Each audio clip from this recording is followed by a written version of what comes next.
Hoje, casualmente, coincidentemente, eu diria até que, por uma feliz coincidência, se comemora o Dia do Exército Brasileiro e o Dia do Índio. E por que eu digo coincidentemente e de uma maneira feliz?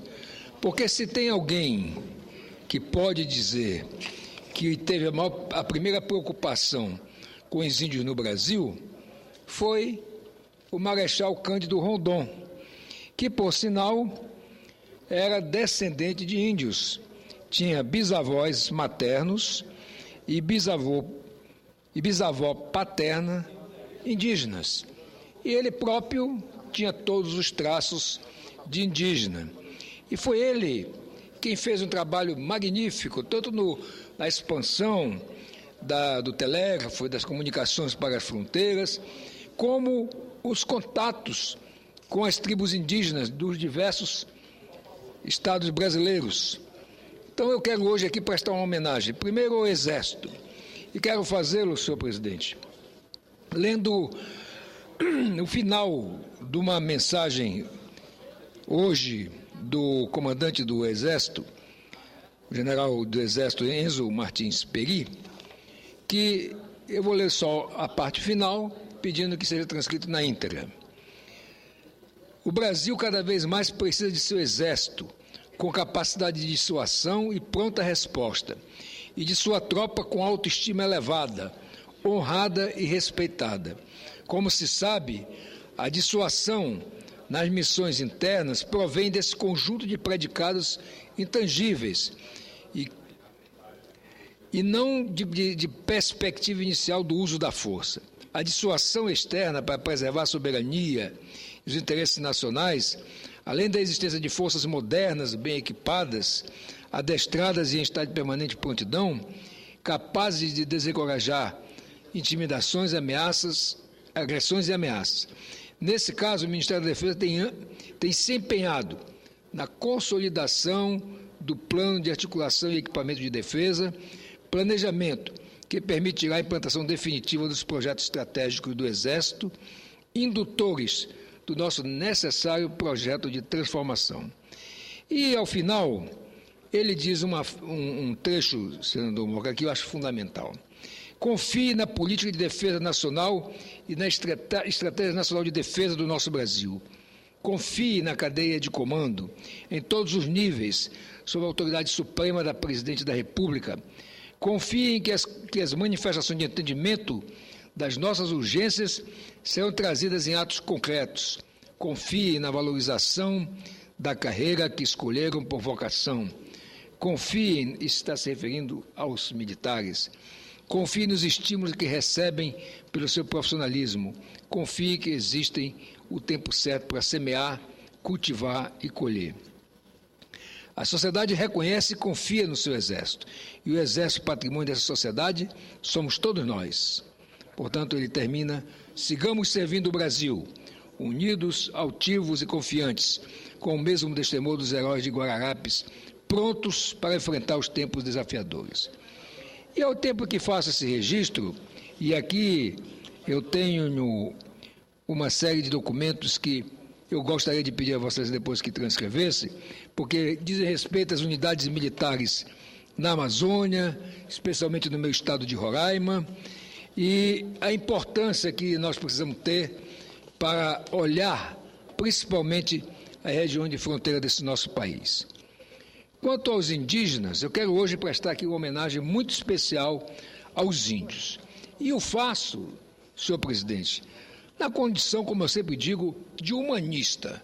Eu não sou daqueles que defende de maneira ideológica, com viés não nacionalista, a questão indígena no país. Eu tenho criticado aqui de maneira ferrenha a política da FUNAI, que, aliás, nunca foi presidida por um índio, apesar de que nós temos milhares de índios com curso superior, ainda hoje é presidida por não indígenas.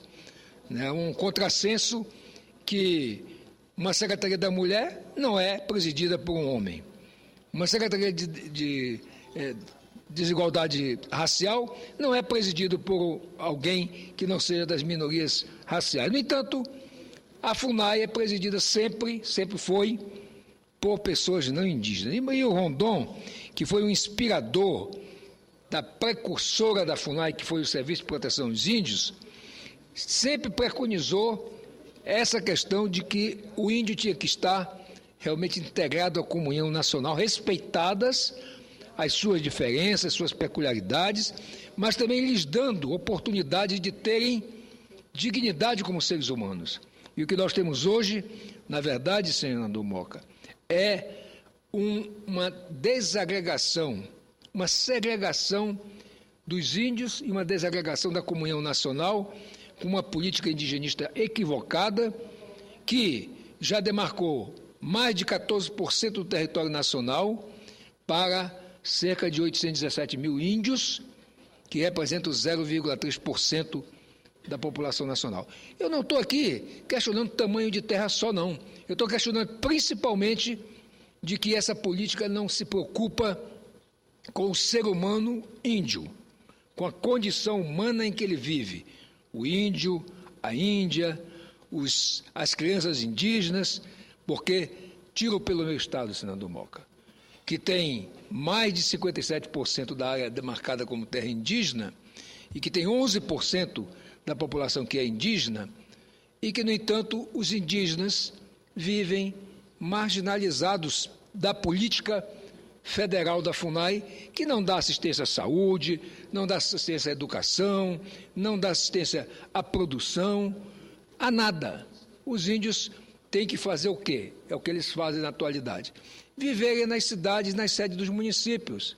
E as reservas são uma espécie de sítio, onde eles vão plantar, colher, passar os seus fins de semana, fazer suas festas.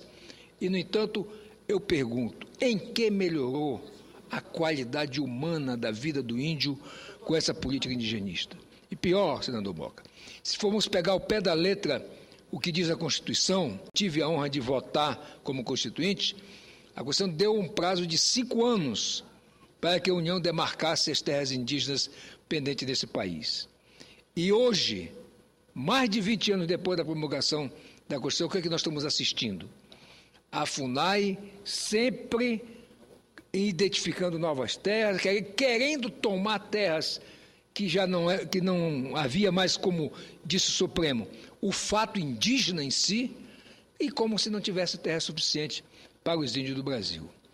Eu estive recentemente em Miami e vi uma reserva indígena, senador Moca, aonde, dentro dessa reserva, dentro da cidade praticamente, lá existe toda uma condição de vida próspera para os índios. Existem hotéis, existem supermercados, lojas, cassinos, e os índios têm lucro e participação direta nessas questões. E lá há o respeito sobre a comunidade indígena no que ocorre dentro da comunidade indígena. Aqui no Brasil, as comunidades indígenas, as reservas indígenas, são para inglês ver. E o que é pior, eu já denunciei aqui da tribuna, tem índio, se é que posso dizer assim, um índio muito sabido, que está, eu denunciei recentemente aqui, alugando, arrendando as terras que não são deles, são da União, para usufruto exclusivo deles, para estrangeiros. Isso está registrado, mandei inclusive a questão para o Ministério Público Federal para apurar, e eu espero que aproveitemos esse dia do índio hoje, que coincide com a comemoração do Dia do Exército, numa homenagem ao Marechal Rondon, que nós possamos fazer uma nova política indigenista em que se valorize a pessoa e não apenas que se valorize a terra.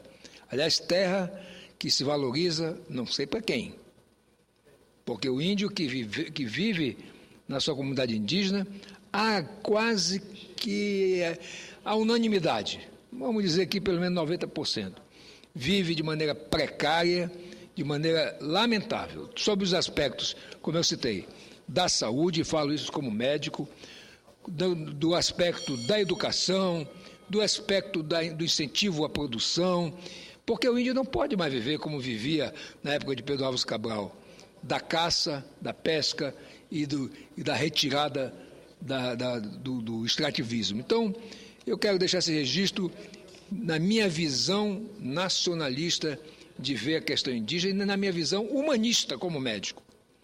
Então, encerro pedindo a Vossa Excelência que autorize a transcrição desses documentos e presto a minha homenagem sincera aos índios de todo o Brasil, especialmente aos índios, índias e crianças indígenas do meu estado de